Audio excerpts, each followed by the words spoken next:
أكيد سألت نفسك قبل كده لو هالك واجه سوبرمان مين فيهم اللي هيكسب؟ أكيد سألت نفسك السؤال ده وما لقيتلوش إجابة. طب تعالى نشوف نقاط القوة والضعف عند الاتنين. نيجي لسوبرمان واللي هو قوي طبعا وبيشيل أوزان خزعبلية، يعني ممكن يشيل كوكب بحاله عادي كأنه شايل بطيخة.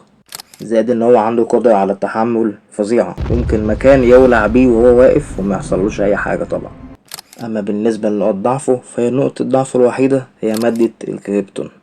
نيجي بقى لهالك، طبعا قوي بشكل مبالغ فيه بس عنده ميزة انه كل ما بيتعصب وعصبيته بتزيد قوته كمان بتزيد. زائد انه بيتعافى من اي اصابة في ثواني. بس طبعا تقيل عن سوبرمان لان سوبرمان اخف واسرع منه طبعا. طب بعد ما قلنا نقاط القوة والضعف بتاعتهم، مين بقى اللي هيكسب؟ صدقني انا ما وصلتش الاجابة لحد دلوقتي.